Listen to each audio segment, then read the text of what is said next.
It's 5 minutes with me.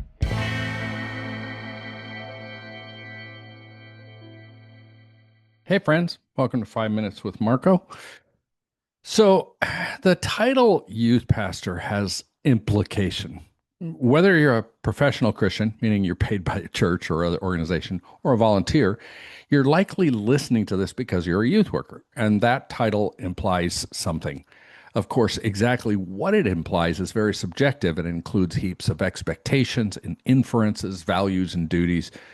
Most commonly, I find that the implication of the youth pastor title, or don't get hung up on that one, youth minister or director of youth ministries or student ministries pastor or youth director, it's an implied job title that's hidden behind that. And here it is: program planner for teenagers. In the vast majority of churches in America, that's really the job title. This has been the case for at least the last 5 decades. And while you might chafe if somebody in your church or community suggested program planner for teenagers as your official job title, it's the implication, the expectation for most of us.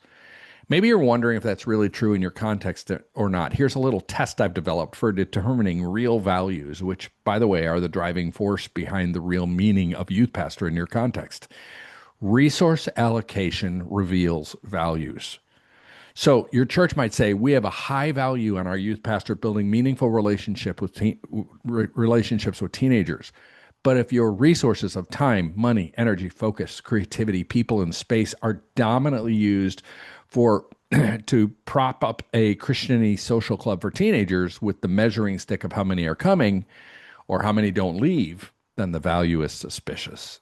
If you say, I value fostering a community of safety and trust where teenagers can express and process doubts, but you spend the bulk of your time planning and energy planning programs, well, you get the point.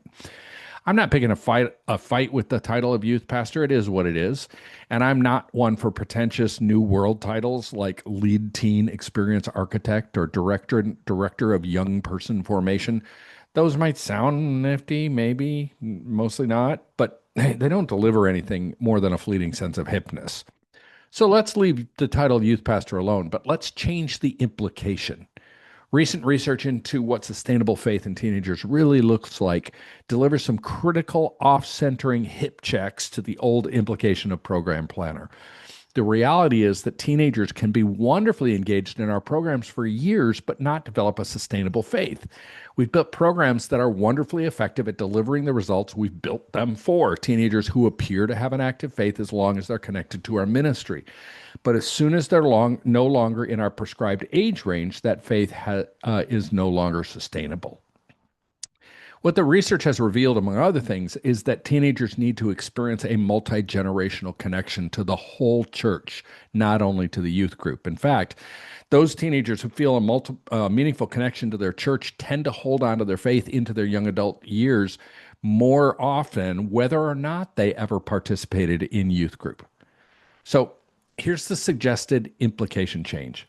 Instead of youth pastor meaning program planner, let's move toward youth pastor meaning banner bearer for teenagers. You can swap out other verbiage in place of banner bearer if you want, champion, advocate, even gadfly, personal favorite of mine.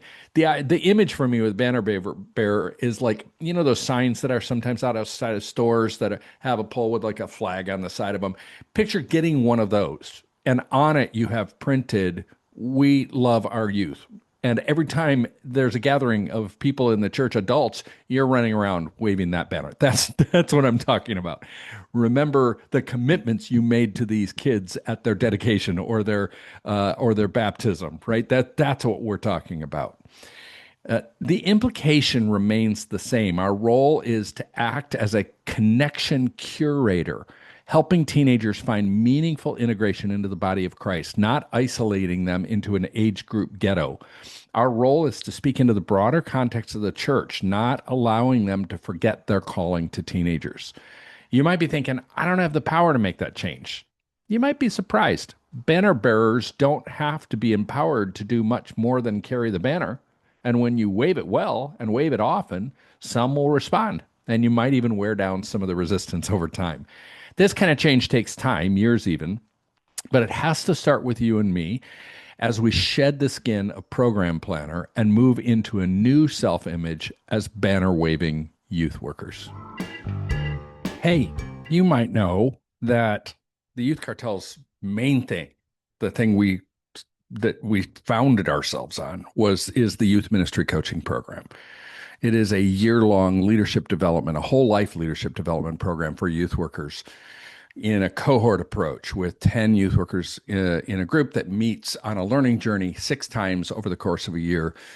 And man, we've had 800 people go through it now. And I can't tell you how consistently I see significant transformation in the lives and the ministries of the people who are a part of it.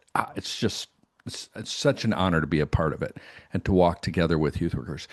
We're always trying to fill cohorts. Let me tell you some of the ones we're looking to fill right now. We've got a Western Pennsylvania, like Pittsburgh area one that's getting pretty close to being filled. That one's going to be a hybrid cohort with 3 in-person meetings and 3 online meetings, which makes it more accessible for a lot of people and also a little bit less cost to it. A Sioux Falls, South Dakota cohort. I know that sounds random. There were lots of reasons why we tried to start one there. That one's been lagging, lingering at about half filled for a while, and would really love to see that one move forward. Again, that one is also that hybrid approach, which means it's a little less money and 3 in-person meetings, so you could potentially travel further. We've got one in Springfield, Illinois that's the same. We've got a Raleigh, North Carolina cohort forming that, and one in North Georgia, Atlanta area. We're thinking about reopening a San Diego one and a Denver one. All of those, just kind of let me know. Reach out to me. If you have any questions about this program, I'd love to connect with you. It's just the coolest thing ever. Hope you'll consider joining us. The Youth Cartel Podcast Network.